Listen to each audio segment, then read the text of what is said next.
simple works just as well as complex. Right. It's just you have to discern. Like, don't start with complex and work your way back to simple. Start with simple and see if you need more. Yeah. Because I'm thinking like, oh, I got to quadruple track this guitar so it's huge. And the guy's like, man, on this Muse record, like, you love that record, right? I'm like, yeah, that's one of my favorite guitar tones. He's like, that's one guitar.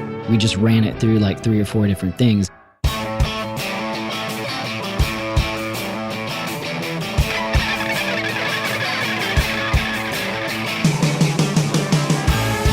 Welcome to Recording Studio Rockstars. I'm Lid Shaw, and this is the podcast created to help you become a rock star of the recording studio.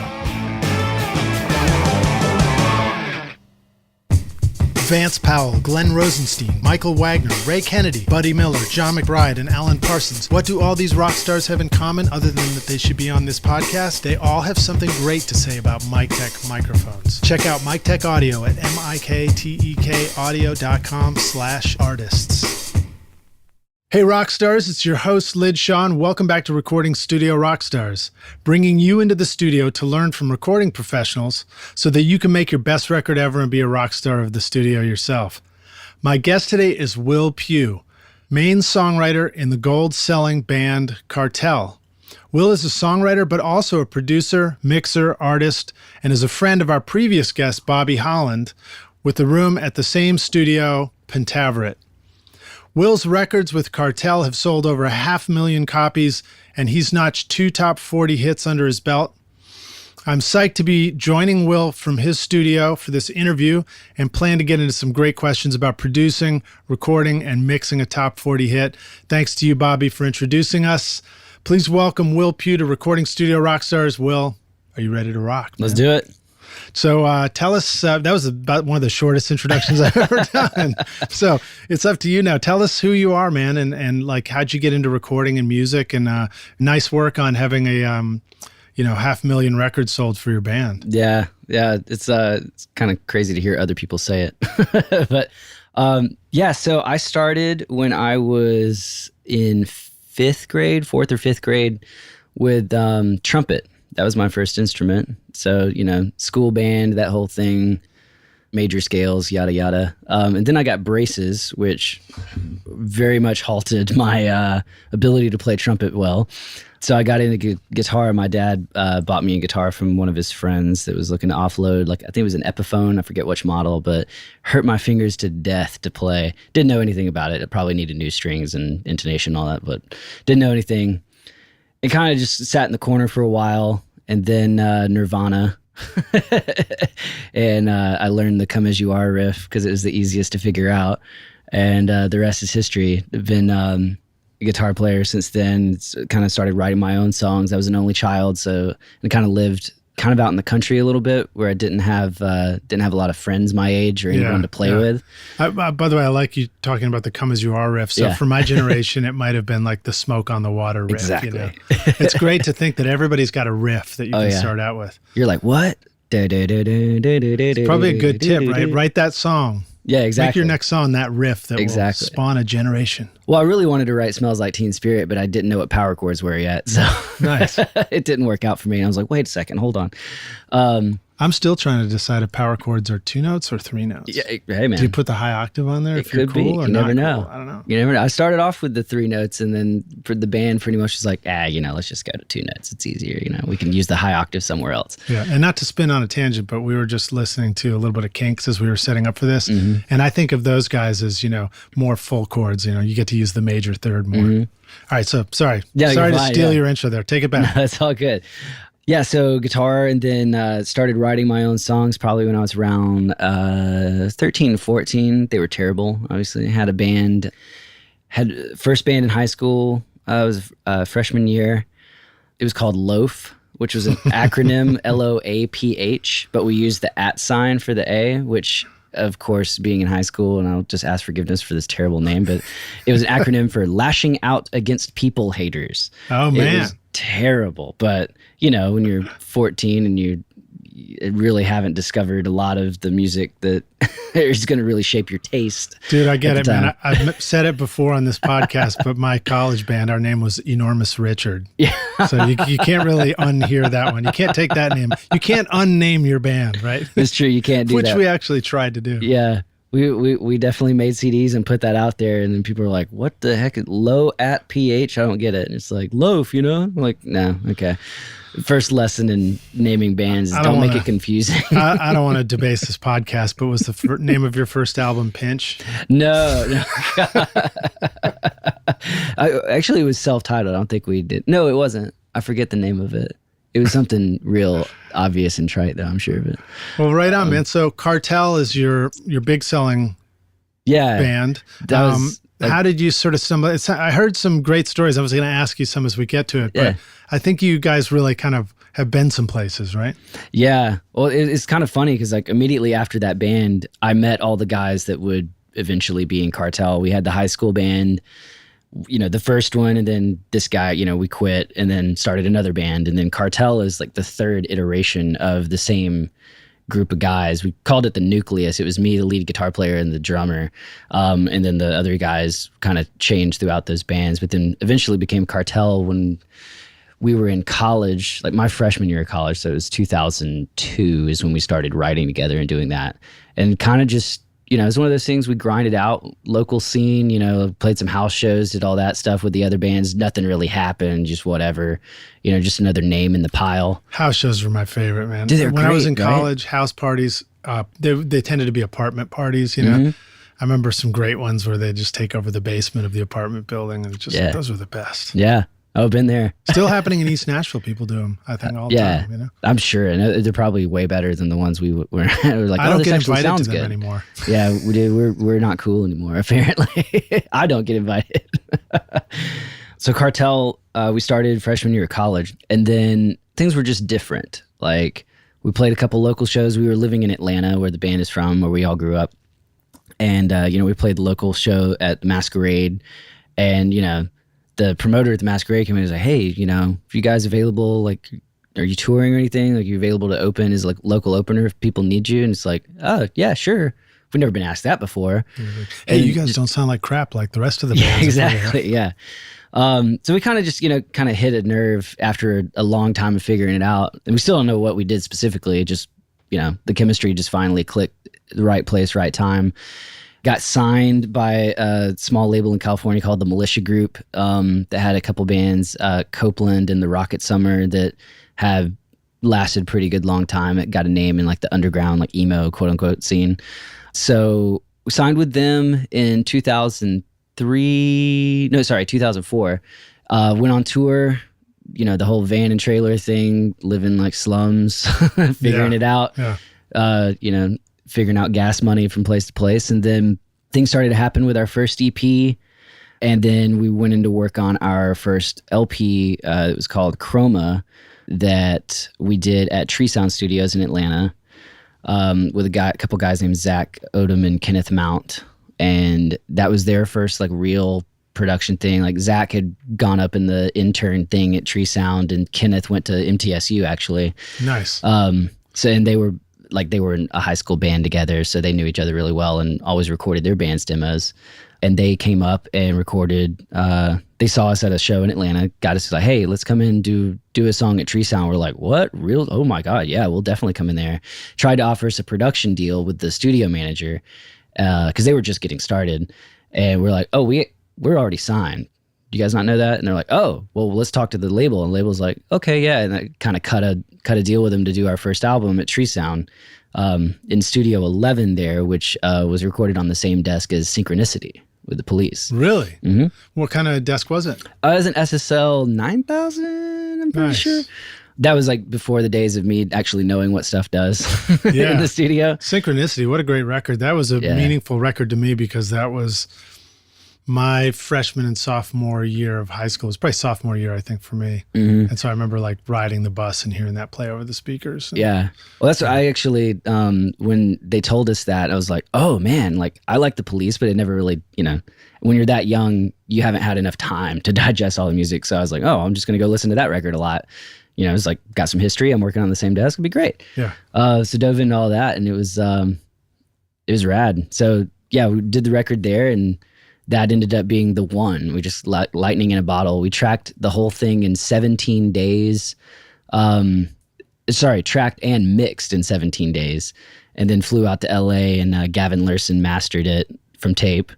Now, were there any ghosts in that machine while you guys were recording? Actually, yeah. There's some trippy stuff that was going on, because Studio 11, Studio A is the main room in Tree Sound, and then Studio 11 is like their B room. I don't really know why they call it 11, but they have basically 2 live rooms set up for that. One that had like one of those like super nice like vocal booths that are like, aftermarket. It's not built into the wall. Right, like a quiet room. Yeah, quiet exactly. rooms kind of thing. One of those guys, and then like just kind of this big open, probably a 40, 50 foot ceiling, something like that, somewhat treated or whatever. And then to the left of that was a room called The Cave. And they call it The Cave because the guy who owns Tree Sound is a little bit eccentric, and he built a climbing wall on one side. Nice. So it's got all the rocks there, and he's like, well, we got these climbing rocks, so let's build some stalactites or mites or whichever one it is coming down from the ceiling. So it's just like this, and then a big stage where they actually put on performances there. So they called it The Cave, and it's got just massive drum sounds. It's super live, but it's big enough to where you're not getting like all these crazy reflections. But that we kind of had the 2 rooms, and one of the mics is kind of like hard patched in that we forgot about. It's like up in the ceiling of the cave. So like every so often we just hear this just weird noise coming. We're like, what is that? It took us a week to figure out that it was the mic, but we were all convinced that something was haunted. What was it doing? Feeding back or something? Or? It was just kind of like, it's probably somebody just walking through the room, or just noises, or like a door like slowly shutting, Oh, weird. But we were like, oh my God, dude, they were talking about something, like the Ghost in the Machine, man. They were talking about this desk. They had to be. Well, I like the idea of having mystery mics throughout a studio. I had wanted many times over to install permanent PZM mics on the ceilings of every room in the studio that were maybe like always on a 24-hour recorder, because there were always those times where somebody would do something really spontaneous and brilliant, and I was always like, oh man, if we were just rolling when so-and-so did that would have been so great. Yeah. Man, do you remember that part? What are you talking about? No. Yeah. Of course, most of those ideas came before the era of playlists, when, you eventually realize you're like, wow, I don't actually really want a bazillion hours of recorded material. I just want the finished one. Well, so, all right, cool. So you guys made that record. Yeah. Now, tell us the story of, I understand that you connected with MTV or something. Tell us that story. Yeah, that was on our second album. Like Chroma took off pretty good. Like I think we sold like 1,500 or something first week, maybe 3,000. I'm not sure. And then went from that. It released in September of 2005, and then it had hit 30,000 around like April of 2006. We kind of got, we got a booking agent. Like things were happening. Got on a couple good tours. Then Warped Tour, which blew it up from there. And then we went on tour with Newfound Glory that fall, and then did our first headlining tour the following February of 2007. Nice. And it's fast growth. Yeah, it just kind of, 2006 was just a blur.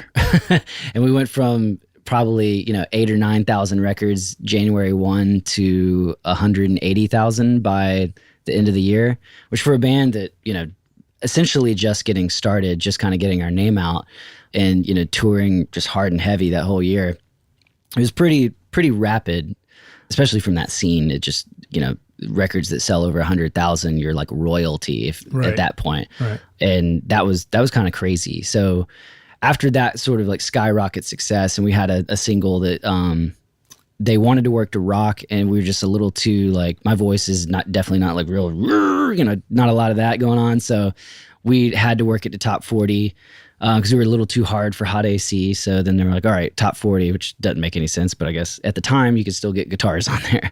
So the first single honestly went 19.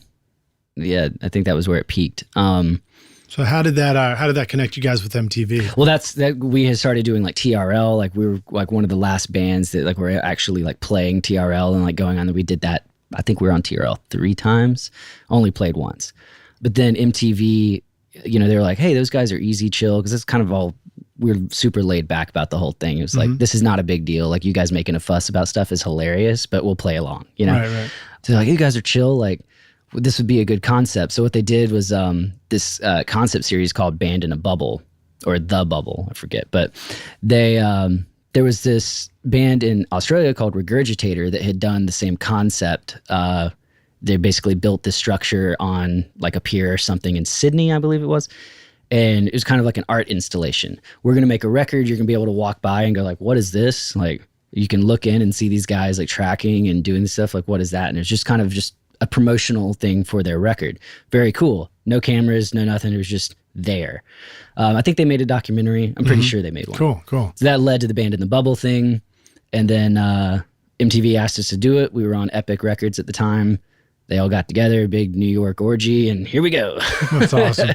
Have you ever been to RCAB here? I haven't. I actually haven't either, but I understand it's sort of similar where there's a session going on and then a tour group comes through and sort of walks through the hall and you just look through this window in on the whole session happening, which is pretty wild. Yeah. It was like that, but with webcams, like 24-hour access. Right. Wow. So what did that feel like? I mean, you're in the studio recording. So how long were you guys doing that for? We were in there for 20 days. 20 days, all right. And everybody's watching. Do you feel a sense that everybody's watching, or do you forget about the cameras and just go about your business? Honestly, you kind of forget about it. Like, it was out on a pier, I think Pier 54. It's funny enough where the Lusitania took off from. Sinking ship, not a really good metaphor. Yeah, right. Yeah. I guess that one got blown up, so I wasn't really saying. And I'm sorry, this is in New York? Yeah. Okay. So I think the Lusitania took off from there, and then the Titanic was supposed to land there. So, haha. Wow, nice one. Yeah. I think it's just because it was one of the biggest piers. There's obviously a lot of ships that came in and out of there. But you guys had a full studio? Yeah, so it was like a giant, it looked like an igloo more than a bubble, but very modular. So they had like a kind of like a mobile recording studio, like trailer. It was like kind of run into one side, and then like it made it look all nice and pretty on the outside. But for all intents and purposes, that's what it was. And it was a small control room, smaller than this. It had a SSL AWS 900 in there. Okay. I think it was like right when those came out. So it's pretty those are new. great. Yeah. So we had that, and like, a modest outboard rig set up, but HD, the whole nine there. And so people are just walking by on the street and you guys are in there just working. What kind of hours would you work?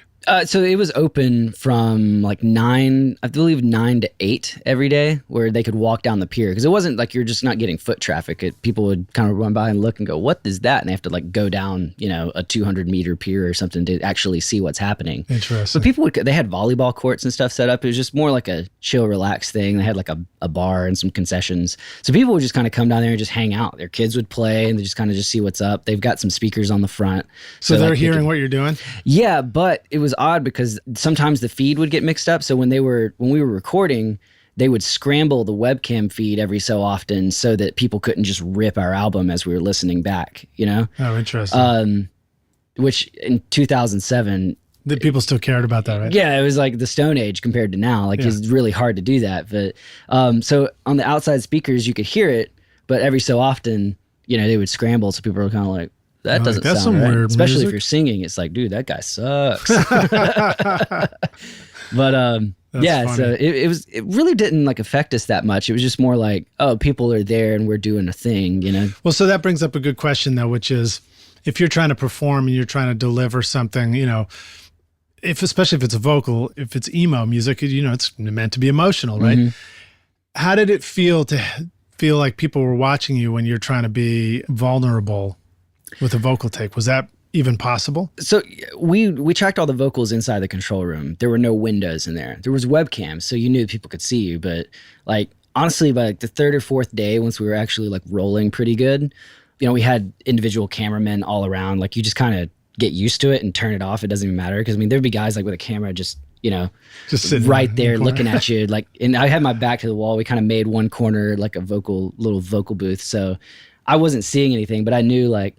You can tell when someone's looking at you, even if you can't see them looking at you. Yeah. I just felt that in the back, but then you just kind of get over it and go. It's kind of like we had toured so much at that point. It's like, well, I've sung, I don't know how many countless songs in front of how many people, and I'd have to do that and perform well, so I should do this. Yeah, that's awesome.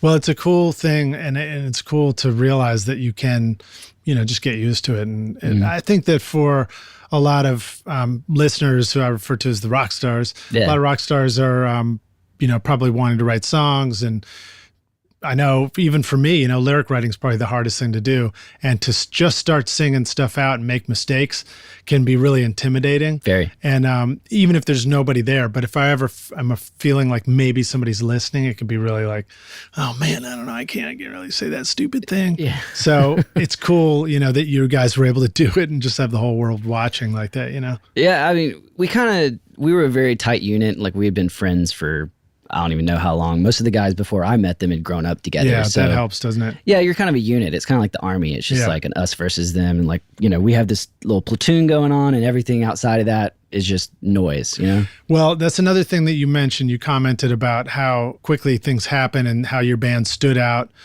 at that club when you guys were first starting out.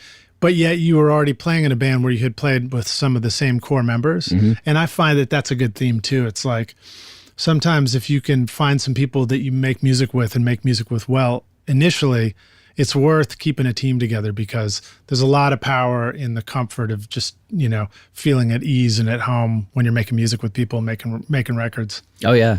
So I like to ask guests to share an inspirational quote on the show. You got anything you want to hit us with? Yeah, so it's kind of a curveball. There's a quote that I've seen on a lot of like little posts or something. Usually you'll see it with like a Native American like chief looking guy, but it says like only when there are no more rivers, streams, trees, or animals or fruit, something like that. I'm butchering the quote, but that concept, then we'll learn that you can't eat money. And so it's obviously an environmental thing on that, but it always meant something to me like, oh yeah, like that's real. Like, we got to protect, we got to keep the integrity of what's real. That's more important than a buck, Yeah. And like, that came to me when I listened to the other podcast with Bobby and his quote. And I was like, yeah, it's like, all right, that I think is real because I think with recording or like even being an artist or anything like that, it's real easy to turn off the integrity mindset or like wanting to, be true to what, you want to express and just chase the buck, As soon as you decide to do it for a career. Yeah. You have to kind of like draw that line and you're always kind of, there's always going to be something you got to do. It's like, all right, I've obviously got to pay my bills. So I need to do this. Right. It's not necessarily what I want to do, but I think keeping that mindset of like, as long as you aren't like totally selling yourself out and you're just trying to always looking at that goal of wanting to be able to get paid for doing exactly what you want to do and creating the stuff that you want to create versus stuff that you have to do because you're just trying to survive, then you can kind of keep your sanity. Like I feel like it was kind of that choice for me because I had the opportunity to do some things, like moving to Nashville. It's like, oh yeah, let's write country. And I'm like, I hate country. I just don't get it. I don't like it. Like it's fine. A lot of my friends and most of my friends here are, successful writers or producers. Something great. Happy for you. Love you. But not for me. Yeah. And then like, chasing down some of the songwriting stuff after Cartel sort of dissipated and like the publisher's like, hey, we need you to write for Kelly Clarkson or stuff like that. I'm like, I don't like these kinds of songs. I mean, I know I was in a pop band and all this stuff, but like, that's not what I want to do now. I've done that. Let's move. So I figured, like when I'm 60 years old and like have kids or whatever, I've already got one, but so it's a little more real now. But looking back, I want to be able to tell them like, like life is about so much more than just getting paid for something. Like, do something, create something that matters. And if it matters to no one else, it matters to you. And, maybe I'm not doing this in 10 years because of that, but at least I'll know that I did stuff that, or at least tried, made the effort to do something that was real and that maybe was, important to someone. And if none of that, it was at least important to me. Yeah. And then I can live with myself, I like to think that the artists that often inspire us, if you take a good close look, you realize that they did something that was unique and different from what everybody else was doing. And they were, they took that risk.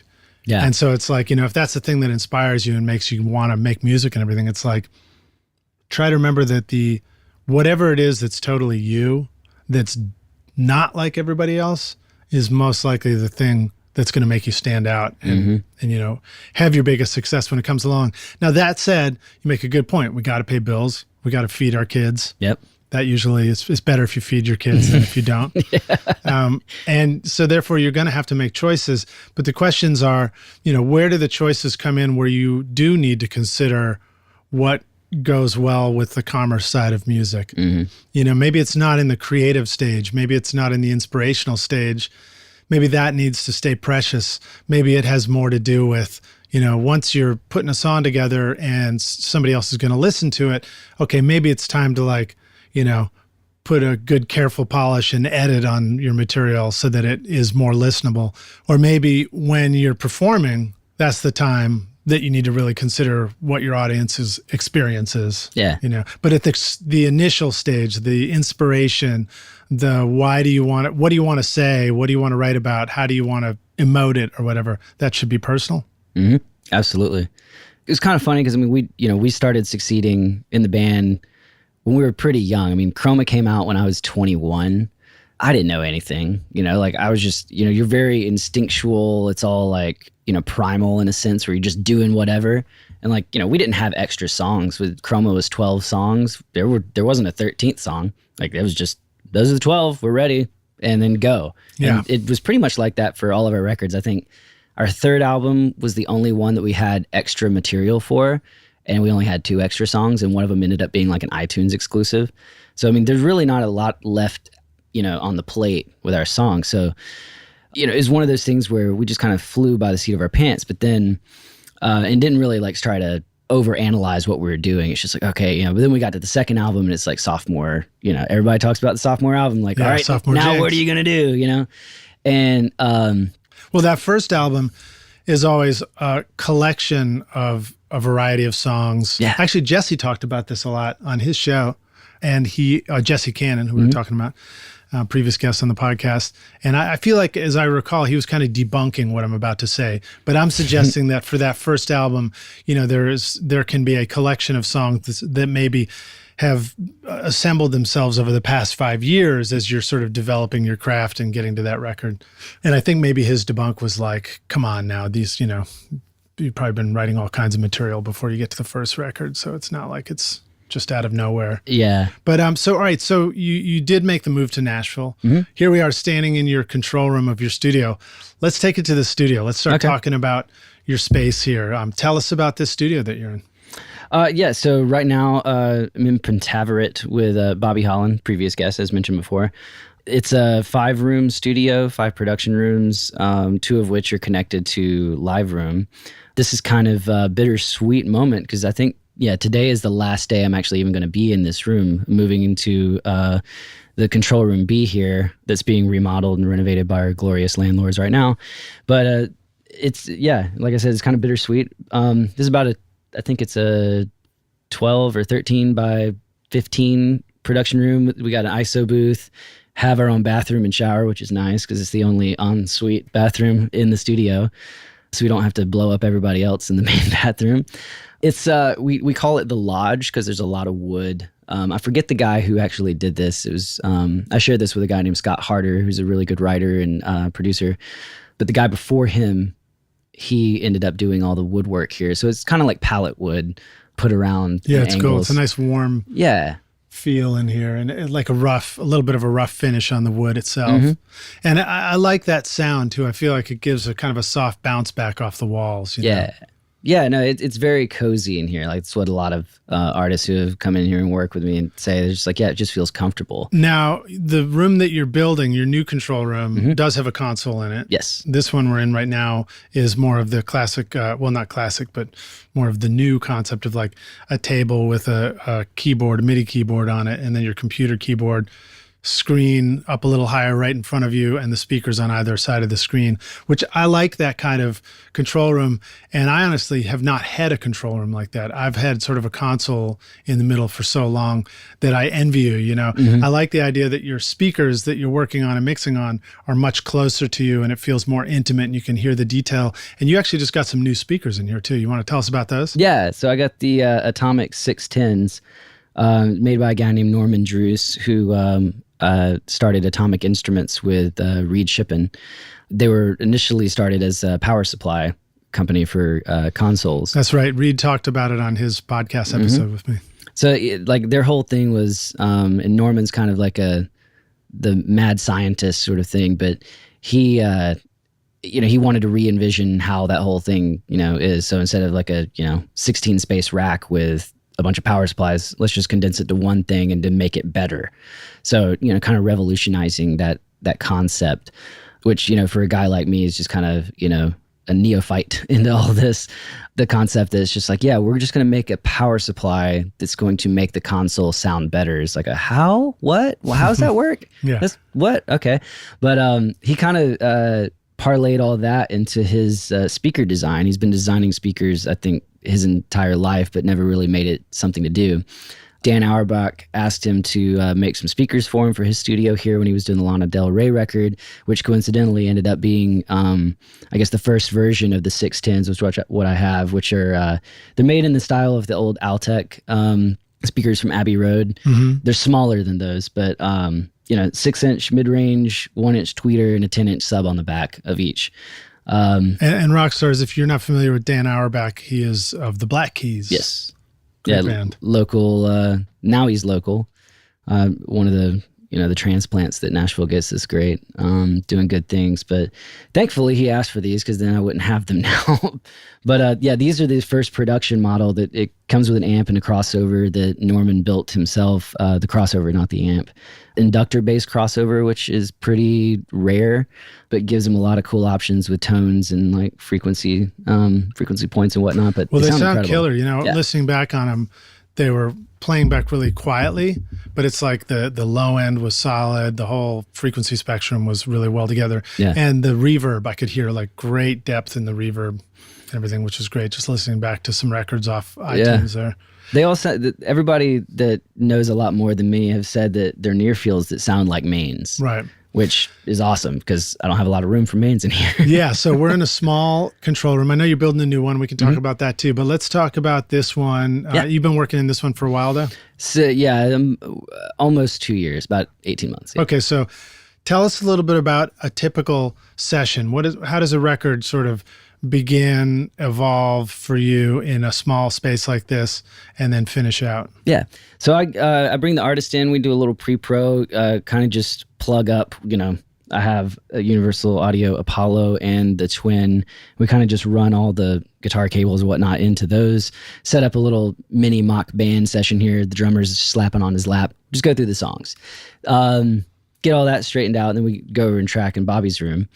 Get our drums down and then come back in here. And, it's from what most typical studio setups that people have been in, like you said before, it's console, that whole thing. So this feels a little bit less intimidating, which I think a lot of artists, since I'm working with a lot of new artists, it's a little more comfortable and, less striking to them. They can get in the zone a little bit faster. But then we'll track bass. I throw a 810 cab, which is definitely overkill, but that's the only bass cab we have here. Right. So Roxo's right behind me, I'll take a photo before we tear down. Help me remember to do that. Absolutely. Right behind me is a window looking into an ISO booth. Mm-hmm. So we're in a small control room. The ISO booth is smaller than the control room. Is that right? Yeah. But overall, it doesn't take a whole lot of space to have a very highly functioning studio. Mm-hmm. Now, as you mentioned, for the drums, that's the one thing that needs probably a bigger space. Yeah. Although I would also suggest that if you needed to, you could set up a drum set right in here, mic it up, have a tight drum sound, and make it work. Absolutely. Yeah, you could definitely do that. In fact, I want to try that at some point in time. Maybe when Scott's out of town, I'm be like, all right, we're going to go in here and home run this thing real quick. I can tell you what's going to happen. You're going to go into your new control room space. Just before you go, you're going to record one drum session in here, and then later you're going to hear it in there, and this room will be gone. Yeah. And you can be like, that was the best drum sound. Exactly. That's what happened to me in my studio. Why did I ever leave? We had my studio was up in the house, and I did a last session before I moved it to the basement and then built it in a separate building. Mm-hmm. But when it was that last session, I put the drums in the living room, and it was wood floors and old school plaster walls. Yeah. And even the drummer was telling me, he's like, oh man, plaster walls are the best. And I heard it. I was like, oh, that is so good. He's right. Yeah. So we take it from baseline. We just do the same thing. We just use that small ISO booth. It's super dead in there, like very tight, not very live. So do the guitars, just kind of typical thing, run a giant speaker cable. It's not anything fancy. We don't have any, patch boxes in there or anything. throw and go, man. Essentially, you're talking about making a record one overdub at a time, that style. Absolutely. So that's awesome. And then you're able to mix it right here in the box on your new great Atomic 610 monitors. But let's rewind again. Yeah. And let's break down the first process a little bit for the rock stars who might be new to this too. You talked about having a band in here. Now there's no drums set up, but you've got the drummer in here and he's slapping his leg and stuff. What are some typical things? I'm guessing that you're recording with a click track, right? So what are some other great little simple tools that allow you to make sure that you're sketching out the song with the band in here in a way that turns out to be accurate down the road once you get to the live drums and you get to the guitars and bass and stuff? What are some basic stuff that you always have to check yourself against? What I find just kind of solves a lot of issues right off the bat is recording the scratch takes down and like going ahead and making that like initial session that we'll track drums to. So it helps me like lay out markers and arrangements. I use Pro Tools, which you can do in any DAW, but like laying out markers I think is huge. Like getting your tempo decided on, no questions about it. Quick question. How do you decide on your tempo? That's good. That's really good. What tells you that it's the right tempo? For me, I like to listen to, obviously what the band has initially. They might not know what the tempo is, and I tap it out and try to get them to play to it and see how that's rolling. For me, it's whatever tempo feels the best, like the band is performing the best, even though they're obviously not performing, but like where it feels like they lock in together and groove. Sometimes my inclination is, the song would be better if it's, 4 BPM faster, but the band just kind of loses the feel at that point and they're not playing well together. And if they can't do it when they're all just sitting in the room together with the most natural chemistry that they have, they're not gonna be able to do it when they're sitting there, listening back to the drum and bass track, trying to play the guitar. It's gonna feel weird. Interesting, yeah. So I like that. And while there may be some elements of a real drum kit that inform you about how something feels that might be a little different on, tapping on your leg, I think that the pick on the guitar that you can do in this original control room, you can tell pretty quickly whether the strumming feels right and stuff like that, or if it feels awkward. And now what about, I noticed, lyrics were conspicuously absent from what you referenced. Are they not as important for tempo choice, or was that just a given? I mean, I guess, it obviously depends. If you got a super legato type melody, then, tempo is not really as important. But if you have a third eye blind, like I'm going to rap the verse kind of as we go, that's definitely going to play a part. Because if the singer can't get it out, or if it's too I don't even know what you're saying, maybe that's cool. I think it's just using your instincts. Like, do you dig it as a producer? Like, because if you don't, then you need to fix it. Right. It's the point. That's why everybody's here with you. Yeah. So, that definitely plays a part. I mean, I kind of feel like if the music is vibing, like, especially from being the singer in the band, like once the music is like all happening and like it's feeling rad, it just lends so much more vibe, for lack of a better word. I know some people hate that word, but I love vibe. That's my favorite word.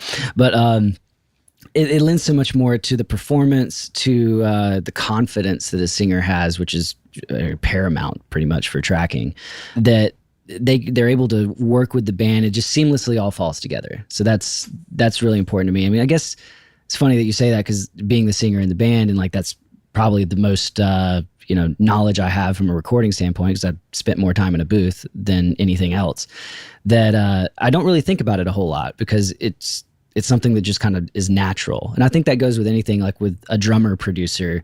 They don't think about drums because they're like, oh yeah, we can just do this. I can tell them like, hey man, the upbeat or whatever, like they can figure it out a little bit easier. It's a lot more natural. They're not so much questioning it at the onset, like what's going to happen. They're just like, oh yeah, it's going to do this. Yeah. So that for me, like with vocals and things like that, I'm like, I'm not going to worry about it, because once they get in the booth, I'm going to be able to know like, hey man, you're a little tight. Like, let's loosen up. Let's just go walk around and talk. Let's just get you in there. Like, it doesn't matter. It's your own little tricks, Yeah. All right. So you got the band in here. They're strumming guitars. You've got a vocal mic up for the singer, so you're capturing that scratch as well. Yeah. What ways do you capture the drummer beating their leg? Actually, a lot of times what I've started doing recently is I'll just set up a little MIDI keyboard and be like, here's your kick and here's your snare. and, give them a few minutes to like figure out the feel and like get the timing down. But then usually I'll just have them play right along, just like that. I'll usually give them headphones so they have a click right in there and they're not hearing everybody else being horribly off time. So let them just like ride it out. And it sort of just kind of works. I mean, it at least gives me a picture of like, okay, he's, quarter time or half time, whatever, and just kind of get the feel of what he's trying to accomplish with the kick and the snare at least. And hopefully he doesn't have like some sort of complex roll thing. Right. But usually it ends up being pretty all right. What are some of the ways that drummers that are less experienced almost always seem to screw up where they're putting kicks and snares? And how do people screw up the drums at first when you're in that process, and what do you do to straighten that out? See, I think music now, like it's become a lot more popular than back in the day. Like if you listen to a Beatles song, like Ringo's doing some complex stuff, but most of the time it's just boom ka boom ka ba boom ka, like pretty simple patterns. But he keeps the pattern throughout the song. You're like, that's the chorus, that's the verse, that's the bridge. But as like rock music has become a lot more on a faster pace, especially from the world I'm in with like pop punk and stuff, that it's you have the super. That's what I wanted to ask you too. Are we getting into some double kick drums and things like that? Yeah, exactly. Or double pedal on one kick drum? What is it? Either way. Either way. Just whatever the drummer feels comfortable with. I've done neither way. It can be a little tricky in the editing process, which the more kicks, and if they're a little off time, especially some of these songs are at 190 BPM. And they're playing it at 190 quarter notes, like it's just super fast. And these guys, will have like, some sort of like double kick, like right before a snare. And so you got this sort of thing. And if that's not dead on, if you're trying to edit that, you're getting just these weird flams in there, or you're having to trigger, which, bad word. So it's very, very important that, I try to make sure that the drummer's locked in. Like I'd rather spend an extra day with the drummer getting comfortable playing to a click track if they've never played before, which is usually the problem. Like most drummers aren't used to playing for click tracks because pop punk bands are just throw and go, it's garage, this thing. They're not like, oh, let me get my Dr. Beat out and put the click track in and play to that. I mean, our drummer went through the same thing. Yeah. It's like we went to track the first album or the first EP, click track, just like he's just rushing like crazy. And then like he's super behind. He's like, oh God, I can't get it out. It's just like, hey man, we're just going to go to lunch and we're going to put this click track on. Just play, just get used to playing with a click track. I tell a lot of bands that too, and like, months out before we track. It's like, just let the you guys play with a click track?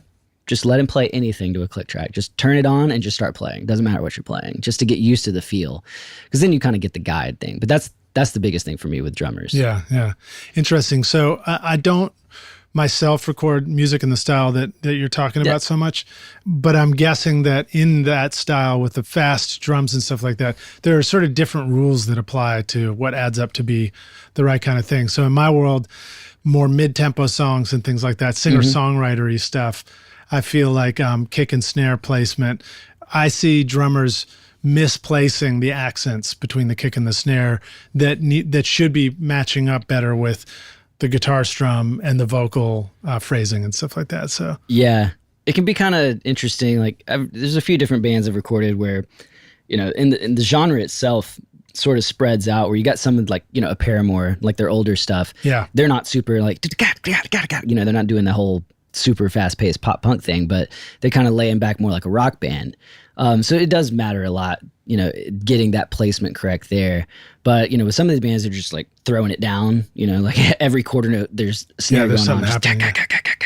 Then it's kind of, the guitars are more so taking over that rhythmic accent spot. Interesting. And the drums are just holding it down, just kind of like a, it's so the kids can run around and, mosh, that's fun. It's almost like gospel music where the drums are so active. There's so much going on, It's sometimes less about just a steady, repeated, looped backbeat and more about like just all this excitement and action. Yeah, but I mean, to that point though, I think the pattern makes a difference because most of the time those drummers, if they've never recorded before, which, I got a lot of those right now, but if they never recorded, they're not going back and analyzing their parts and going like, oh, well, that chorus is different than that chorus, and then that one to be like, oh, well, I'm adding an extra kick here that I wasn't adding in the other part.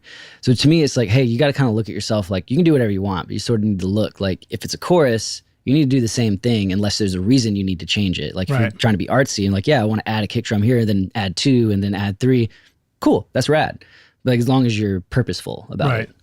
Why do you think that matters? Why do we care about stuff like that? I think everybody, nowadays. Like, in other words, why is it important? Why do we have to do things like that? To like add stuff or no, like be why patternized? do we patternized, pay attention to it? Why does it need to be intentional? I kind of think that music, there's an organizational aspect to our brain, just with anything. Like it's our brain's job to organize information and put it together. And with music, it kind of being that like ethereal magic that of sound that we end up tracking.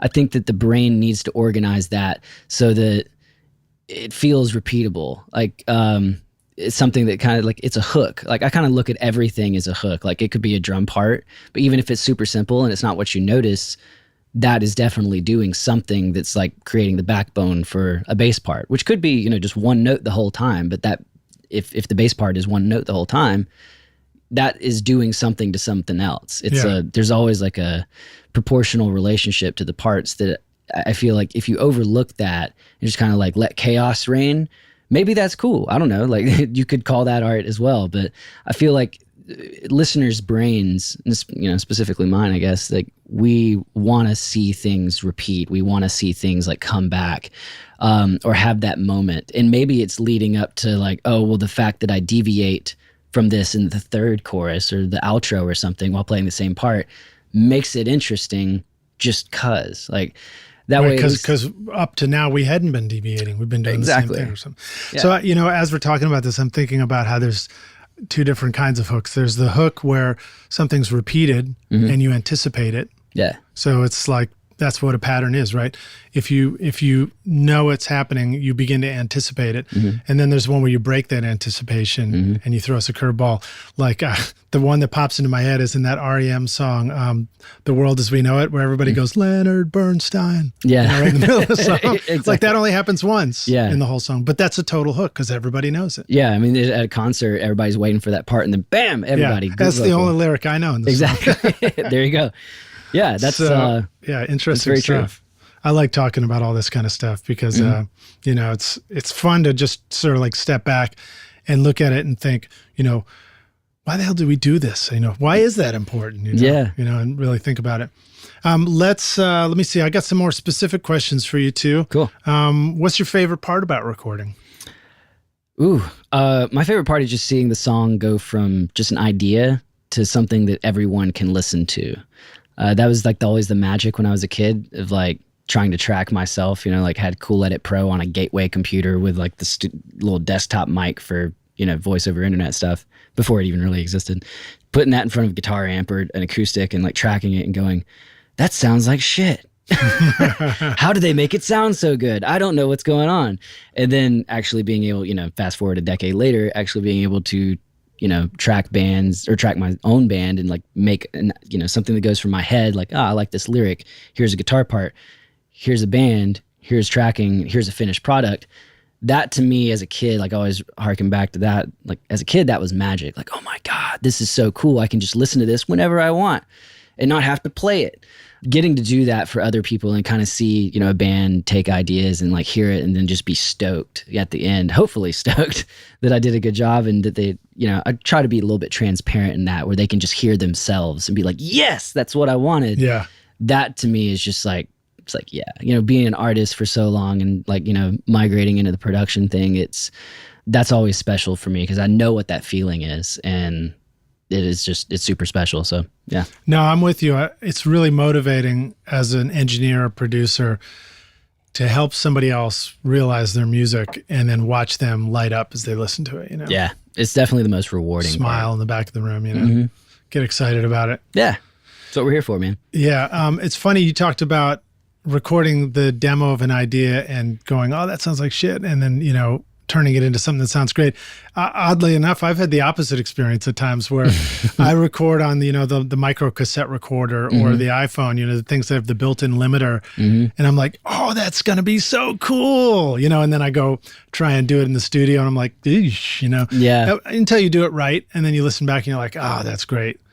But it's, it's just interesting too, that variance between the initial idea and then as you begin to work on it and the final product, just the different iterations it can go through, you know? Well, I learned through the recording process with my band. This is one thing I definitely pay a lot more attention to now. It's like for our third album, I'll make a really quick story, but third album, I did this song. I wrote, I don't know, probably 2 years before we actually tracked it.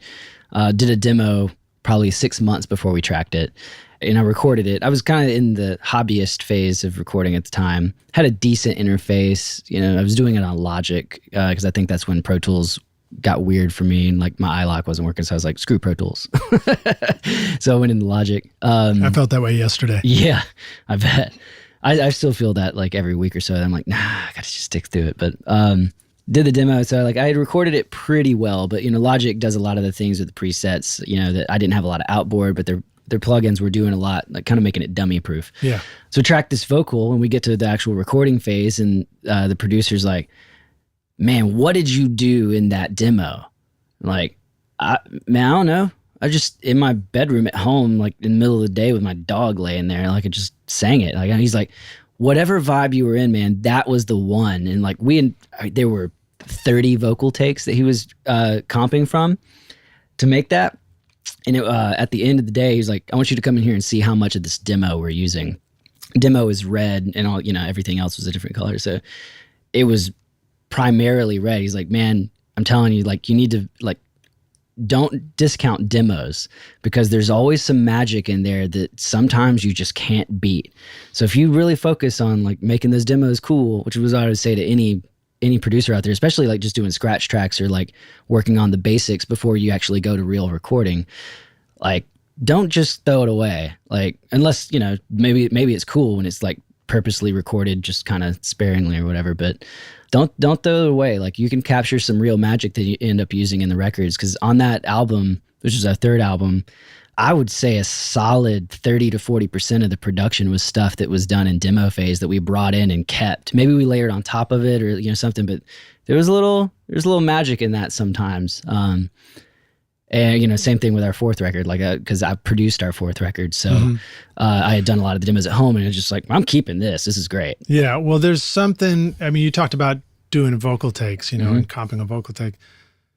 I think it's a reminder to us how little we are in control of what we're doing when we're making music. There's so much that we do that happens subconsciously that we're not aware of. Yep. And as soon as we focus our consciousness on it, we screw it all up. Yeah. And vocals are a great example of that. A guitar is a great example of that.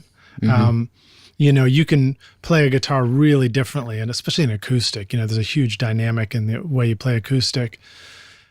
I guess it just takes some time and experience and a lot of paying attention and recording yourself and trying again and hearing how different it is.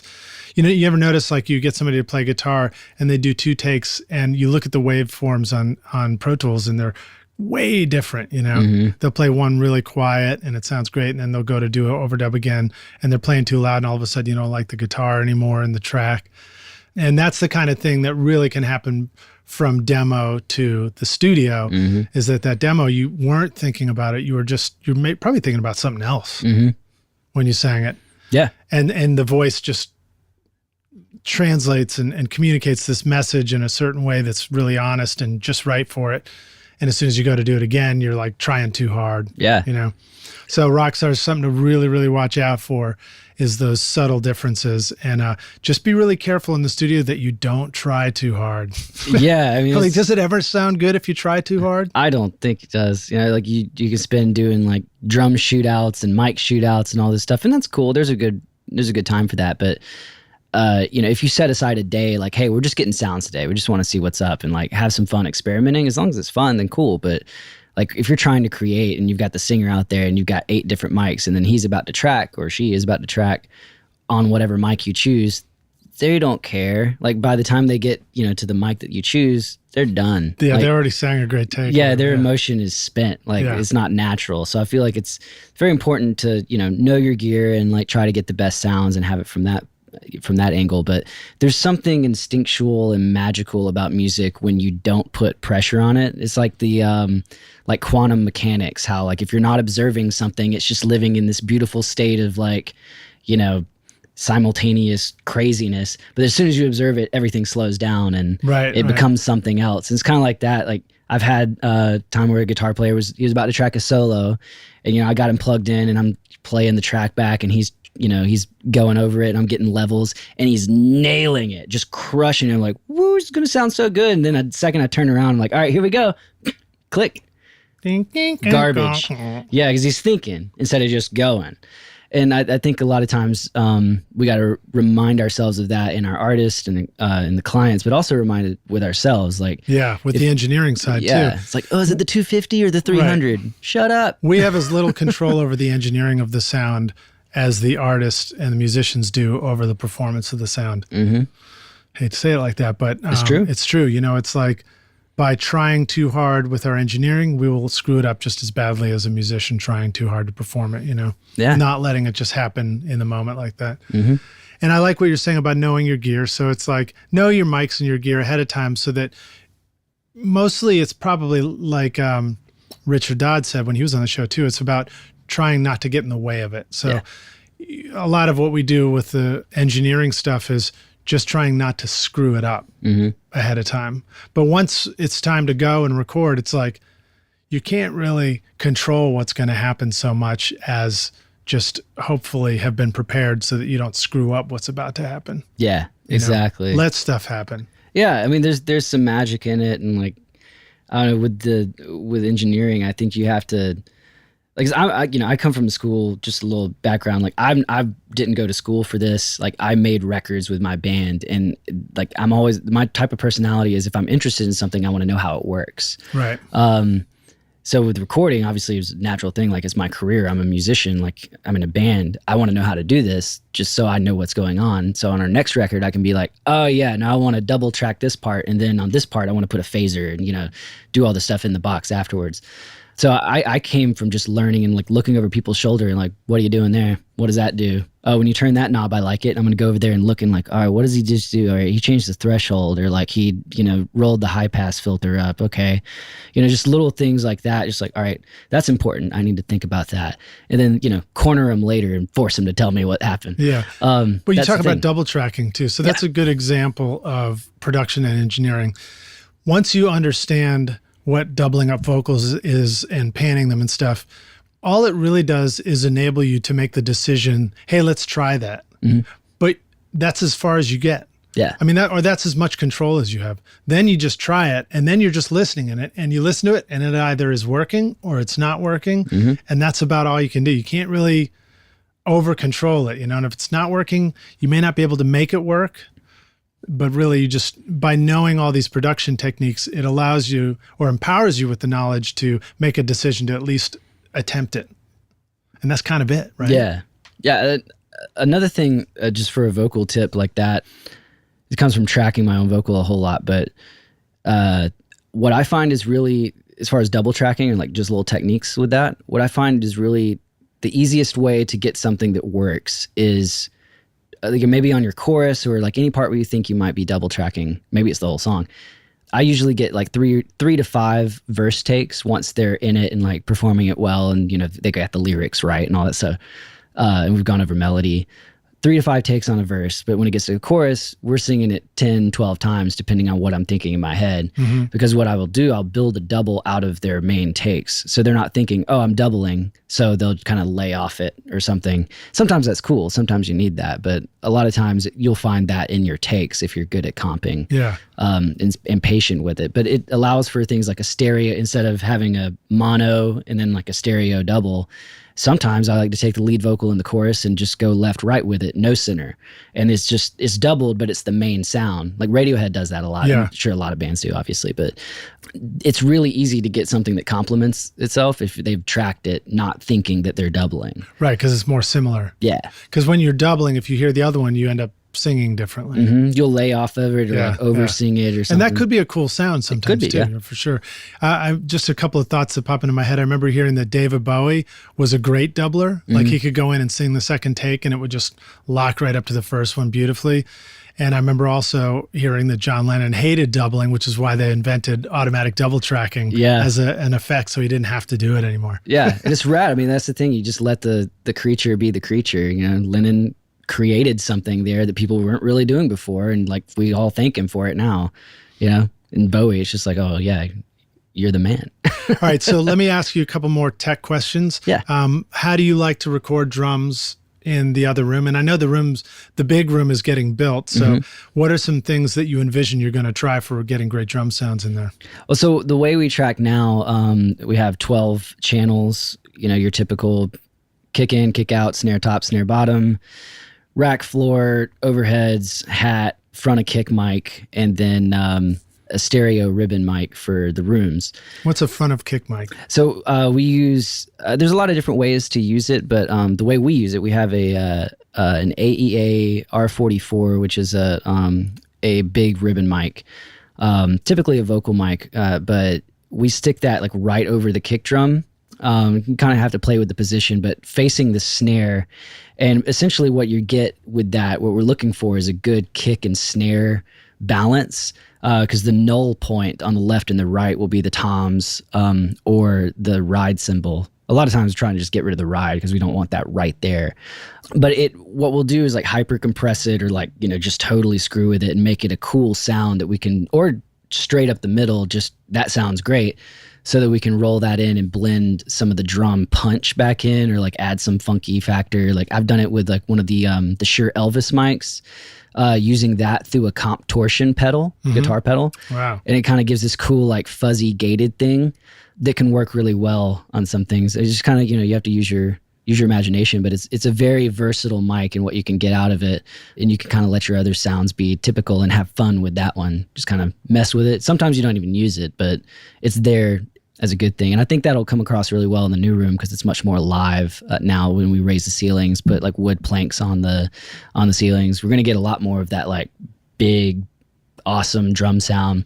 One thing we're going to really experiment with is like placing a different room mic, either not just for drums, but anything like a vocal or a guitar or piano, something like a distant mic in the crease of the ceiling.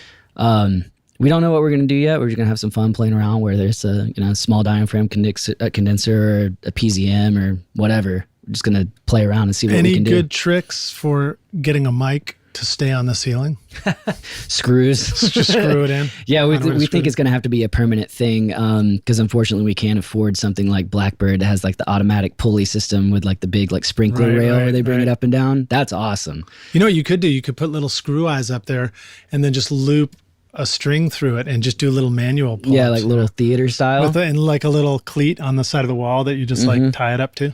Oh, there you go, man. When I come back later and you've done that, I will totally give you make credit. sure you put lidge on it. Yeah, I'll just put lidge clamp or whatever. The lidge clamp. Because that's the thing I worry about is somebody coming like, oh, that's cool. Like, why do they have this rope wrapped around? That looks nice. It Mic just falls on you. There goes an RCA 44 right on your head. Yeah. Well, I doubt we. Wonder what that sounds like. Yeah, probably. Hopefully, we're tracking when we do it. You mentioned a hi-hat mic, but not a ride mic. Let's talk about that. Just tell us what the importance of a hi-hat mic is. So I think, even then, sometimes we don't even use hi-hat mics. I think it's there. It's a lot more useful than a ride mic, specifically just because, a lot of the drummer's parts are happening on a hat versus a ride. A ride is usually picked up with the overheads pretty well. As long as your drummer has good internal dynamic, the ride's going to come through the way it should be with the rest of the cymbals. The hi-hat, sometimes you need that super tight, the tick-tick that you're not going to really get. Or maybe the drummer's dynamics aren't that good, or maybe you want to, screw with that sound a little bit. In the music that I make, like with... like if I go more indie rock, probably not using the hat. I want it to sound a little bit more raw and open.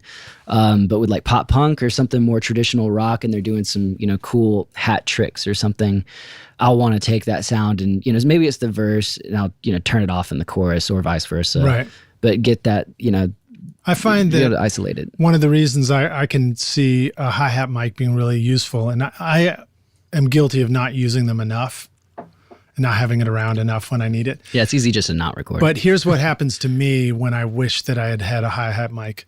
I'm in the verse, I've got a great drum sound, and I'm listening to the song playback, and it feels too heavy. And I realize it's because it's feeling weighty because I'm just getting the feel of the kick and the backbeat of the snare, which kind of slows down the groove. And the hi-hat is usually doing the faster divisions, and anything that's fast rhythmically has a tendency, I think, to sort of like make the song feel like it's pulling the song forward, right? Yeah. And anything that happens occasionally or on the backbeat feels like it's pulling the song back. Yeah. That's why I think it's important to listen to the drummer in the room and sort of figure out what they're doing, like watch what they're doing as well as listening.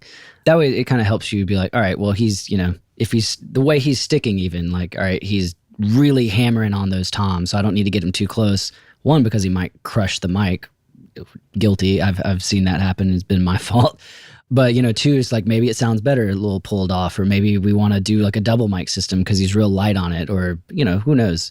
It's just, rather than just sitting in your control room or at your station or whatever and just thinking like, all right, like, let's be real scientific and I got to do this and I got to do that. Just go be natural about it. Like, put the mics where it sounds good. Yeah.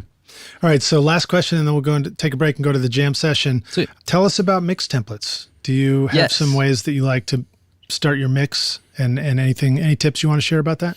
Yeah, so I'm mixing in the box currently, and when I go to the new room with the console, it's not a desk that's really designed for mixing in the way we do it now with a bunch of recalls and all this stuff. So I still probably won't be mixing through the desk. I might do stems with that if I do use it. But what I use now will probably transfer to what I'm doing then.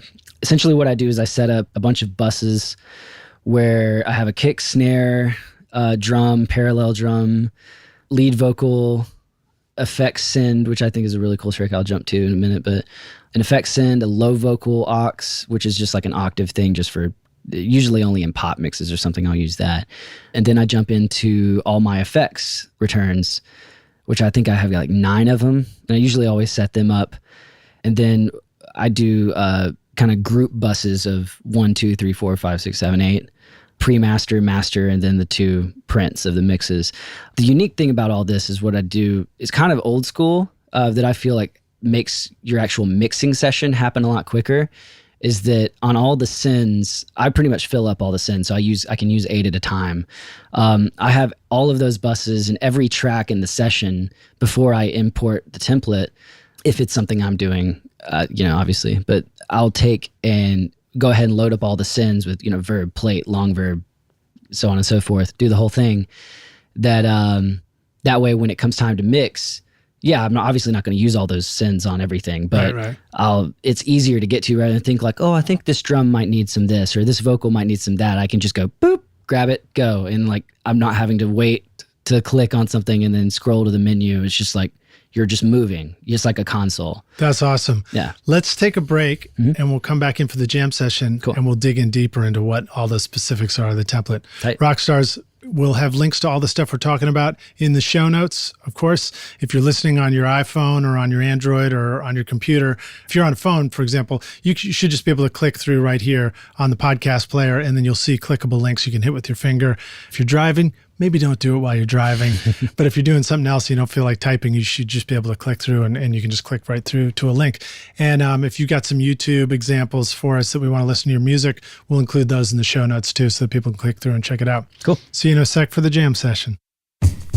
Hey Rockstars, I want to thank our sponsor for this episode, Mic Tech Audio, right here in Nashville, Tennessee. Mic Tech is a maker of awesome microphones and recording equipment. Whether you're looking for a simple plug-and-play USB mic or a high-end condenser tube mic, Mic Tech has you covered. Mic Tech is the only mic I've used for this podcast, recording Studio Rockstars, and nearly 100 episodes. You're hearing my voice right now on the Mic Tech Procast SST. Thanks to you Rockstars for listening, and to Mic Tech Audio for the sound of over 350,000 downloads. Check them out at mictechaudio.com. Cheers. Hey Rockstars, we're back now for the jam session. My guest today is Will Pugh, and we're going to jump in with some awesome questions. Will, are you ready to jam? Yeah. Sweet, man. Love jamming. So tell us, when you started out in recording, what was one of the things that was holding you back? Thinking that I had to know everything all at once. Learning the patience, like, getting mad at myself. Now you know didn't sound everything, good. right? God, no. I still find myself going, well, how did they do that? How did they get that separation? Where's that mid-side thing coming from? I think it's important just to know that, like, life, you're starting out engineering or producing, you're born as a baby. And I'm 33, I still don't know what I'm doing with life, let alone tracking. So I think it's important to give yourself a little grace and just like move with it and have fun and like learn and just be, just roll with the flow. All right. How about sharing some of the best advice you received? Best advice I ever received was it was during our third album. The producer and the assistant engineer, the engineer / assistant producer was a guy who worked, his name is Ross Peterson. He had previously worked with Rich Costey as his assistant on Muse, John Mayer, all these records. And I love Rich Costey. He's one of my favorite current guys doing it. But he had told me a lot of things as we were going along, and he had seen a lot of my tracking sessions from the demos and figuring out what we're going to do. And the biggest thing that the producer / assistant producer, when we were going through all that, had told me was you just don't underestimate the simplicity, how it works. I kind of butchered that quote, but basically it's simple works just as well as complex. Right. It's just you have to discern. Don't start with complex and work your way back to simple. Start with simple and see if you need more. Yeah. Because I'm thinking I got to quadruple track this guitar so it's huge. And the guy's like, man, on this Muse record, you love that record, right? I'm like, yeah, that's one of my favorite guitar tones. He's like, that's one guitar. We just ran it through 3 or 4 different things. He didn't sit there and track it and have all these different pedals and all right, now we're going to use a Marshall and then we're going to use a D. It's don't worry about stuff. Get it right, simple, and see if you need more. Yeah. Rich Costey did Block Party, I think. Was that one of his? Yeah. As well? Yeah, and I think of those giant reverbed out guitars and stuff like that. And I think of those as simple in terms of making a bold choice, in the production or mix where something really comes out. Yeah. And it sounds like, part of my brain's oh man, I wonder what kind of complex setup was there to allow for that sort of thing to happen. And it probably was more wouldn't it be cool to just add some super reverb to this? And then if it sounds great, it's let's use it and turn it way up. Yeah, exactly. Cool, man. And another thing that I remember hearing about Rich, because he had mixed some of the Living Things stuff that we did, was that we showed up with drums, and because the band was mixing with him, I wasn't there at the time, but we had sent drums with all these triggers on it, and I think he ditched all our triggers and just simply manipulated what we already had for kick and snare to get some great sounds. And another trick that I remember hearing was that one of the ways to make something speak more was to add some distortion and harmonic to it rather than turn it up or double it or add stuff like that. Yeah. So cool. The next 3 questions, maybe we can roll them all together. So usually I ask for recording tip, the hardware tool, software tool, but let's go back to your mix template and walk through that some more, because I think that's exciting. I think the rock stars will love to hear about it. You had mentioned Augs send for vocal or something. You talked about some kind of low vocal thing, and then you said there were 9 effects. I want to know what those all are. Okay. So we'll start with the effects, just because that kind of leads into where the effects send comes from. So I have a verb, which is a Valhalla room verb. It's just called verb as the send. And then I have a plate EMT 140. And then for long verb, I have another Valhalla vintage verb. I think it's a Hall on there. So wait, before we even keep going, yeah, I think a first thought that is important to take away from this is, so a Valhalla reverb, for example, you've got a plate or a vintage verb. You could, I can't remember if those are 2 different plugins, but just the concept that a reverb can do more than one reverb sound. It's that great reminder that says, hey, you've got one reverb and it can do more than one thing. Don't feel like you have to go through and experiment and try every preset in the reverb when you're looking for something. Sometimes you could just have a couple of different versions of the presets up on different channels. Yep. And so I'm guessing that's why you do that, is so you can easily just send to this reverb, do you like it? Send to that reverb, do you like it? Yeah. And in the end, you probably send it to all the reverbs and you're like, yeah, more reverbs. Oh, yeah, no. A lot of times by the end of the session or the end of the mix, it ends up being quite, it's oh, well, backup vocals have 4 different reverbs going on, just kind of touches of each of them and whatever character that comes. But yeah, that's a good point. Just utilizing your reverbs.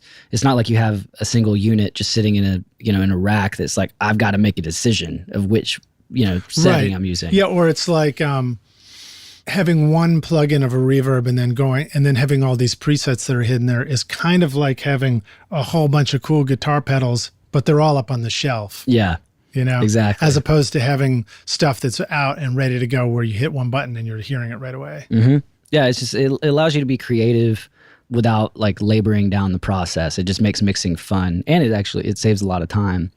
So yeah, from the long verb is what I call it. Then it goes to the Echo Boy, which I use as it's a stereo ping pong with it's usually a quarter note, but depending on the tempo, obviously that changes. But I'll do 10 milliseconds quick and then 10 milliseconds long on either side. It's a way of adding depth and like a cool little flammy effect sometimes. Then a just standard quarter note delay, then a slap, which I use the tape echo, the EP34. It's a UAD plugin. Love that thing. Sounds incredible for slap especially. Then I have a micro shift, which is just another Soundtoys thing that's just fantastic for chorus, or just like sometimes I get a lot of mono tracks, especially like guys will print down a keyboard track, like a synth and a chorus, and it's all mono. And I'm right, like, but they always send it to you as a stereo file, right? Right. Yeah, exactly. And you're like, great. And you're like, yeah, this is mono actually. Yeah. The micro shift is a way, like if you solo it, it sounds crazy, but it's a way to get width back. And like, it's what I think is kind of like the secret weapon in my mixing. A lot of guys are like, God, man, like just has so much more dimension. And so I'm just like, micro shift, thank you. Because I use a plugin called So Much More Dimension. Yeah. Exactly. Hey, if we design a plugin, let's design one called So Much More Dimension. So much you more and I dimension. will. Yeah, so much more dimension. Awesomeness in a box.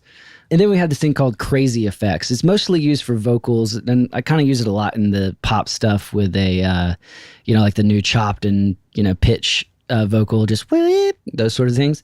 But essentially, it's a long reverb, a crystallizer, which is another Echo Soundtoys plugin that stacks these weird. It just sounds like crystals. And delay, and then more verb. It's just wild. Thus called crazy effects. But it has a way of just like adding like some upper harmonic stuff that sounds really cool, and just kind of just makes some interesting ear candy in the background. You could throw it on anything. I put it on a snare drum before, and you're just like, okay. You don't really hear it unless you're listening for it, but if you take it away, you're like, oh, something's not right. Well, I just had Brad Wood on the podcast as well, and it's funny because he made a comment where he said, he's like, man, everybody's using crystallizer on everything these days. If it ain't broke, don't broke it. Yeah, it's one of the things that I really love about this podcast too, is having a whole variety of people on and like all these different angles and perspectives on it. It was great. Yeah, so then I just have a Lexicon 224. I think that's on, I don't even know what it's on. It's just, let me see. That's the reverb? Yeah, 224 digital reverb. That's actually just the factory default setting. I was just like, cool. Yep, that sounds pretty cool. It's just it's a digital reverb emulation. Then I have the AMS RMX 16 plug, which is like that super 80s, like non-linear thing that's really cool. And then I have another Lexicon 224 that has the atmosphere setting, which is basically like the decay turned all the way up. It's not usable a lot of times, but in like some ballady sort of stuff or like super sparse productions, you can use it to kind of create a pad out of an instrument that normally isn't very pad-like. Just kind of like warbles in the background. That's really cool. But the biggest takeaway from all that is that they're all running into one thing, into one bus, an NFX bus at the end. And then all the different instruments, I could have a piano, drums, vocal, guitar, like everything running through one send. And it doesn't matter. You don't need to have 1,000 reverb plugins on the track to get what you want out of it. It just makes it a little bit more streamlined. But wait, so say that again. So all the instruments, one send. So instead of having a piano reverb specifically on the piano track, I just send it to another reverb, and it could be intermixing with all this stuff. At the end, it doesn't matter. Like that's, right. In other words, the Lexicon 224 might be getting a little piano, a little vocal, a little guitar. Yeah, exactly. Right. Okay, cool. Because the sound is still happening, and if anything, I feel like it actually adds dimension and space because it provides cohesion. Yeah, it glues stuff together. Yeah, instead of like having like, all right, I've got my piano track, and you spend 15 minutes throwing plugins on a piano track. Whereas like, sure, spend time on the vocal, spend time on the drums, but like laboring over each individual track to get all these sins, like, all right, now I got that sound and I'm going to move on. Like, well, why isn't the piano fitting in with the rest of it? It's like, because you put it in a different space on like you didn't realize what you were doing at the time. And this just makes it simple and fun. But all that's together for a reason is so the effects send that I use for vocals is a little crazy. Essentially what I set it up, the effect send itself is a separate track. It's it's a stereo send.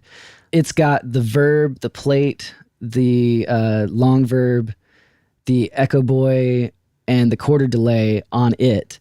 And then the last two, the lexicon and the AMS, are on there as well. But the slap, the crazy effects, and the micro shift are on the actual main vocal aux.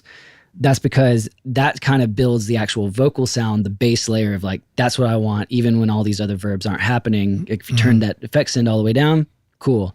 But then what I have is a send off of the vocal aux it's a post fader send going to the effect send that has a de-esser on it. So all the, your effects aren't getting this. Right. Interesting. Yeah. I've thought about that a bunch too, where it's like, if you want to manipulate what's being sent to the vocals, you kind of have to go through an additional aux channel. If you want to manipulate what's being sent to all the effects, you have to go through an additional aux channel on your way there, where you can put on plugins like a de-esser and stuff. Yep. So where this really comes into play is that, a lot of times, especially modern mixing or something like that, you have all this, this stuff at your disposal. You can do anything, you can program, you can automate, yada, yada. What this really helps with is like, if you want to do a delay throw, like on the end of a verse where, the singer is going up and then you want to go up, up, up, up, up, but you don't want that to be there the whole time. In the past, if you had these things, you had to go in and automate your delay, the feedback or even just the send to the delay. Well, pretty much what I do is just create like the vocal sound. It's like super wet. You have all the delay, the plate and the verbs and everything. And you can use the effect send that doesn't have an output, because all you're really doing is using it as, your insert, or not your inserts, your sends on the channel are being moved by like however much the fader is getting. So you're getting a full unity level signal from the vocal aux that then you're using that fader to feed the sends all at once. Nice. So if you want to do, I have a PreSonus fader port for automation. So, I'll ride the vocal and get my level there throughout the mix. And then I'll go to the effects send and I'll basically find like, all right, this is a general level, and leave it there. Go into touch mode and it comes up to that part. I can just throw the fader real quick, let it go, and then it comes back down to normal, but I got my throws and I didn't have to go in and automate 6 different sends. Dude, I feel a mixing course coming, man. We might just have to make a course for the rock stars to really go into this, because I love the thought that you put into all this, and it comes from thinking forward, but also from a lot of experience. Yeah, and so we'll talk about that later. That was the thing in mixing, like, because recording is one thing, but then once you get into mixing, it's like, all right, I tracked it. I know these individual sounds sound good. Now, how to make them sound good together? Oh my God, I'm back to square one. Yeah. It took me a long time to get where I thought like, oh yeah, I would still listen to this, But what I found is, I would spend 6-8 hours on one song, and it's just like beating yourself in the head. But when you get to, I mix a song, usually get to first pass in like an hour and a half, 2 hours now, and it sounds 100 times better than it did when I was spending 8 hours on it, because I'm not like sitting there, just beating myself over the head trying to get all these sounds. Just like be natural, like flow into it and have fun. And this, like having a mix template just in general and doing a lot of that busy work and like setup beforehand, so you can just import and go, makes it so much more fun. You're freed up, you're instinctual. And, I think better mixes result from that. How important is the power of the computer for your setup? Are you up against the limits of your computer at times, as like so many of us are? Yeah, I've got the Mac Pro trash can. I've got 32 gigs of RAM in there, and I have the UAD card stuff. So like, I've got 10 cores of that. So a lot of the plugins that I use that take up a lot of the space are on buses, or like, especially like my mix bus and like the master bus that I use, just because the Manleys and the tapes, like those are big right. plugins, but processor hogs. Yeah. So, but on your normal tracks, like I don't sit there and like, all right, I've got to have an API into a Fairchild, into the, the Studer tape machine on, the lead synth that happens twice in the song. Like, I don't think like that. I think, bigger, kind of more old school, but with a modern ease. So like, I don't necessarily run into processing power too often, but I mean, it has happened. Well, you can always just, rock stars, you could have a big template like this, and then you just go and you just disable tracks that you're not using, and you can try enabling them, see if you got it. Plus, you can always use a template that's, a smaller version. Mm-hmm. You don't have to have everything there. Yeah. It's nice to have everything. Sure, yeah. But if you can't, then that's fine. Because I know in Pro Tools, like the sends actually take up processing space, even if you're not using them. Mm-hmm. So that's something to be aware of. Maybe you can't, if your computer can't hold 9 auxes or 8 auxes, I guess is what I'm using, then, maybe back it down to 4 and just deal with that. It's not like I could mix with 4. It's just I can mix with 9. So yeah, sure. Yeah, that's cool, man. All right, well, so let's go into a few more questions here, and then we'll wrap up. Share with the rock stars a resource or a tip for the business side of doing music and records. Yes. So I've been fortunate enough to work with really great management. Obviously, if you're just a hobbyist or, anything like that, you don't necessarily need one. But if you're starting to move into like career mode, I think it's really important to have someone who's looking at things from a different perspective than you, whether it's they're going and hawking down, artists and trying to convince them to, come and record with you, or like just thinking like functionally like, hey man, you haven't updated your website in 6 months. Let's go ahead and do that. But I think more importantly, right off the bat, unless you're, an accountant by trade or something like that, get a business manager, because you don't know how much money you could save on taxes or just, how to work your books. It's like, hey, yeah, you're paying, like in your house, if you have your room in your house, like, yeah, you can write off that square footage if you're using it for business. Little things like that just save you money and like, make things a little bit easier for you where you're just able to just create.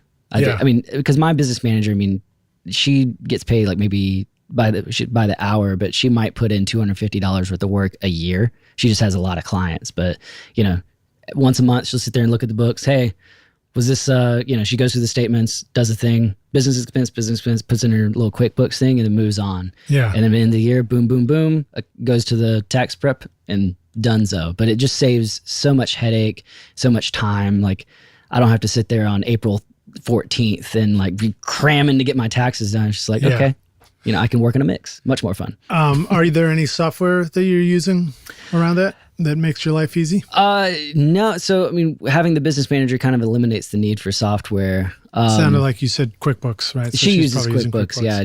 I don't have anything like that. I've kind of streamlined my scenario pretty easily. I would say another thing is to incorporate just to save your butt. You never know. Like somebody steps on a mic stand and breaks their nose with the mic. Some crazy podcast interviewer walks into your studio barefoot and then they, step on slices his foot on some glass or golf something. tee. Yeah, you never know. There might be golf tees around here. I do play golf, so you never know. But yeah, right. It's important. All right, that's cool, man. Yeah. Now, how about an organizational resource? Anything that you use software-wise online in the computer that helps you keep your shit organized? Yeah, I use a backup software called Sync Pro X that I think is really great. Like so essentially, obviously, you want to back up whatever you did, today to your backup folder, but you aren't going to go in and take each file manually, and you don't even know what to look for. So with Sync Pro X, I think it's like $50 or $40 or something just to buy the license. It might be $100, but even then, it's still worth it because it eliminates all the guesswork. Once you set up, like, all right, my target drive, I have my main record drive, and then I have my backup drive. As the simplest setup, you could obviously do it with 10, 12, however many drives. But I set up like, all right, this is my target, this is my backup. And then once I do the initial backup, all I have to do every day is go into my Finder window and I click a little file, automatically opens, and then I hit enter, and it automatically starts the process of backing up anything that's different from that day to the backup drive. And, you spend 30 seconds doing that at the end of your day while you're cleaning up. Takes, 10 to 15 minutes, saves a whole lot of heartache and worry in the background, so that you can just, relax, not having to worry about your stuff being backed up. And because sometimes some other programs I've used it's a little too complicated. Right. Yeah. Oh, I've done complicated. I remember the days where we had to use external tapes, and we'd start the backup. And if there were a bunch to do, or if we had to bring something back onto the computer, because I think our hard drives were only 8 gigs large, each of them, we had like 4 of them total. Yeah. We'd have to spend the night in the control room. You'd sleep on the control room couch and wake up every 2 hours to go over and swap the tape in the machine, then go back to the couch. It was horrible. That's brutal. I never want to do that again. Yeah. And get Dropbox Pro too, like, 'cause that helps you just keep it somewhere else. So I recommend having a physical and a cloud drive, just because you can always get it off the cloud. It's probably not going anywhere. Right. Your physical can take a dive real quick. And the Dropbox does do backup revisions of stuff. So even if you accidentally remove it, depending on which one you've got and how far back it goes, you could go back to it through a history and go find it again, which is pretty cool. Yep. All right. So now how about last two questions, both hypothetical. This one is, imagine you had to start all over again. You got a great system here. You know, you got a great control room, but you lost it all, or you were starting over, or you're giving advice to, you know, somebody who's just starting out now. A simple setup for recording. What's the most basic thing you can start making music with? How would you find musicians? And then what would be a choice for making ends meet so that you could survive and keep building this music career? Okay. I guess setup wise, I think you know, laptops nowadays are very powerful. As long as you can get by without having to spend $5,000 on a laptop. So I would, obviously get a powerful laptop, a good simple interface. I think the UAD stuff is really good. I mean, the Persona stuff is good now. They've done a really good job bumping up their stuff. Just something that works. Capture signal, but it's not going to degrade quality. Nowadays, like, to borrow a term Bobby used, if it's good, it's good. You can get by with it as long as it's not like the mic input on your computer. Simple, even then you probably get good sounds. But simple interface, you could probably save the money and bypass the monitors and just get a good set of headphones, especially if you're going to be mobile. Like, sometimes if you're editing in a coffee shop, you're obviously not setting up monitors. So I think that's good. And then a very simple set of, a 57, maybe, if you had to have one mic, I would say an SM7B. Because you can get a lot of good things on that. Good choice. Yeah. I think it's a very versatile mic. You can do a lot with. It's underrated. Yeah, and just knock yourself out there. I don't think you need much, especially with all the interfaces having a lot of onboard software now that you can track through, preamp, compressor emulations. There's a lot of stuff to work with there. What's your choice for income initially? Do you feel like you can make music and you should pick up an odd job somewhere, or do you feel like it's more important to make the work you do as closely tied to making music and records right off the bat? What advice do you have for somebody? Yeah, my story is a little bit different from probably most people's, just because coming from the artist side. But it's a big different jump. Instead of interning and realizing that you're interning, so you have a side job and losing a lot of sleep and doing all that stuff, like, the income from touring and doing all that slowly started to trickle down while I was trying to build up the production stuff so that I could just take over and not have to, like, all right, now I got to go get a real job and I don't know anything about that anymore. I didn't graduate college, So I think what's important is to divide up your time and look at your, each day, each 24-hour period. Like, all right, I'm sleeping for 8 hours if you're lucky. And then hopefully, more than that if you can afford it. But if you look at each hour of the day of, like, okay, how do I get paid for that? Or, like, look at how much you're earning per hour of each day. It kind of helps you utilize, like, your skill set and your time a little bit better, because, hopefully you don't have a crazy outrageous rent or something unless you live in New York or LA, which is almost unavoidable. But, sort of just making things work. Maybe you need to drive Uber or Lyft or something. Like, all right, if I drive for 3 hours, that's going to get me, $85, and that's enough to, make ends meet for this. And then if I work, maybe I can convince this band to let me track their EP for $100. Well, that's $100 you didn't have before. A lot of the motto I've always had is better than zero. It all adds up. If you're getting paid $5 for something, obviously it's, hopefully it's a lot more than $5, but if you're getting $5 or, $200 or $500 where you should be getting $1,500 or $2,000 or $3,000, it's better to take it and just, like, do what you got to do in the meantime. But I think the dividing up the day by hour and, like, how much time you're spending on stuff and the income based on that is really good. Sometimes that would lead, like, yeah, I need to get a job and I need to work that, but I can spend 4 hours a day tracking. Well, then spend that 4 hours a day tracking. Yeah, totally. Yeah. All right, good advice. Last one, hypothetical two. We're going to take the Wayback Studio machine. Okay. You're going to go back in time and find, let's see, how young, we're going to find young Will Pugh. How young does young Will Pugh need to be at the beginning of his musical career? It was teenage years, right? Yeah. Because trumpet I wouldn't consider a musical career. All right. So you're going to go back and find young Will Pugh and tap yourself on the shoulder, turn around. What are you doing here? Well, I've come to give you this one bit of advice, young Will Pugh.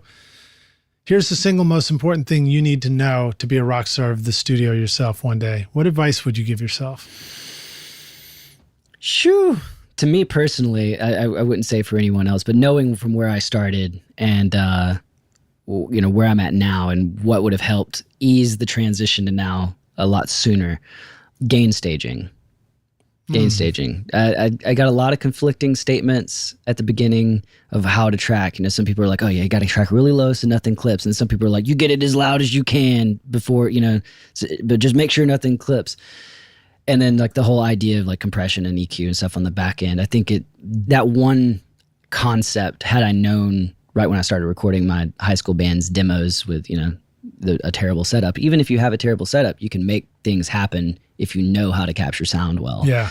And that would have saved me a lot of heartache because it probably took 10 years or something before, because I'm not looking at, the small minute thing of a producer turning or an engineer turning a preamp knob. Like, I'm not caring how much he turns it up. Oh, there, I can hear it. Right. And then, why does my stuff sound bad? Or why am I doing this? Or why is it hard to, compress things or mix things on the back end? And then finally, one of our live sound engineers, I was like showing him something like, hey man, could you show me what's going on? He's like, oh dude, your gain stage is way off. And just kind of like walk me through just concepts. And even this still, like if somebody asks me like, how do you gain stage? I'm like, I just do it. I know like where the level's at. You can hear it now. It's more instinctual versus it's got to be at -25, Well, something that pops into mind for rock stars who are listening who might be going like, well, what's gain staging? Because I'm also thinking about it and it's like, here I've got this PreSonus HD192 that I'm using to record our two mics. Well, the only gain stage is just the mic pre-level. Yeah. So it's kind of making sure that's enough level where it's not too quiet, not too loud, and not getting overs. So the other place where gain staging comes into play is when you begin to have layers of things in there, a chain of things. That's where gain staging is, right? Yep. Where it's like you don't have one thing down too low and another thing up too much. Mm-hmm. It's essentially it, right? Yeah. Make sure that you get each signal sounding sweet before it goes to the next stage. Mm-hmm. And that's probably a good place to start. Yeah, because I kind of always, I figured it out mostly when I got to mixing. And like a couple little things, just like putting a couple quips together from like Vance Powell, for example. He mixed one of our band's EPs, and I was asking him about the Raconteurs record, and I was like, dude, how did you do that? Like, you got a Grammy because that record sounds so good. I love that record. He's like, man, Joe Ciccarelli killed that record. And he's like, I mixed it, but I didn't have to do a lot. It just sounded good. Yeah. I'm like, okay, so you could, all right. And that, looking back now, I'm like, oh, I should have looked more into that concept of like the production, making like, the mixer man, good. I really should have joined the Raconteurs. Yeah, that would have been really, really cool. But I mean, when you go into mixing now, it's like, all right, well, if you got, oh yeah, this kick drum is jamming and you're hitting it like -3, and you've got all your tracks jamming at -3, well, you're probably going to find that all your faders are down pretty good because you're just blowing up your mix bus. Right. I mean, obviously digital is different than, a console. You wouldn't want to do that. You'd want to have, a lot of headroom and you just like make sure that thing is breathing, but like working at the same time. That's important. It's like you said, the relationship between tracks going forward. That would have been a huge thing for me to realize back in the day. Yeah. Yeah, well, I feel like it's an ever-evolving thing, and I'm always sort of, I have a tendency to just sort of trust my gut and my ears, and, leave some headroom. That's a great one. Yeah. Because you can always, as long as it sounds good to you, it is good. Mm-hmm. But if you need to make something louder and there's nowhere to go, you're screwed, Yep. You'll have to turn everything down.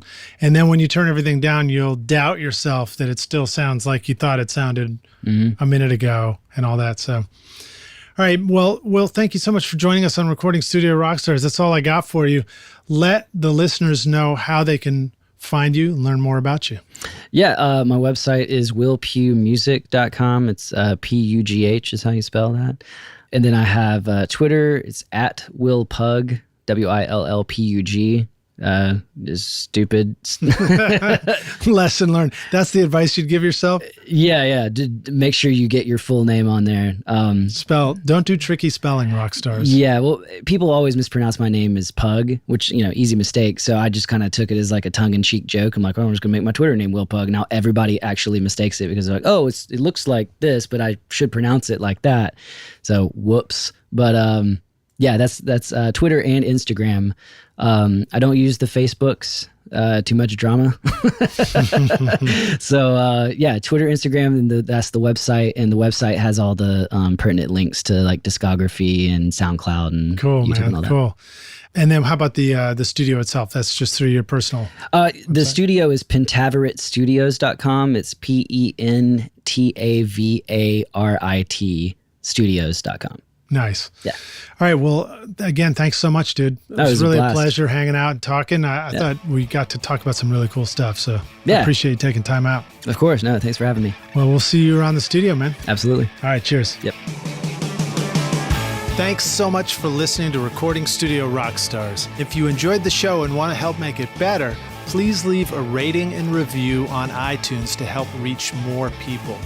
You can click directly over to iTunes or go to recordingstudiorockstars.com/review for an easy explanation. And if you want more free content, all you have to do is text RS Rockstars to 33444. Again, that's RS Rockstars to 33444, and I'll keep you in the loop with articles, videos, and podcast updates. And I'll let you know about any upcoming giveaway offers, all totally free. Thanks for listening. I'm Lid Shaw, and this is Recording Studio Rockstars. Now, go make great music.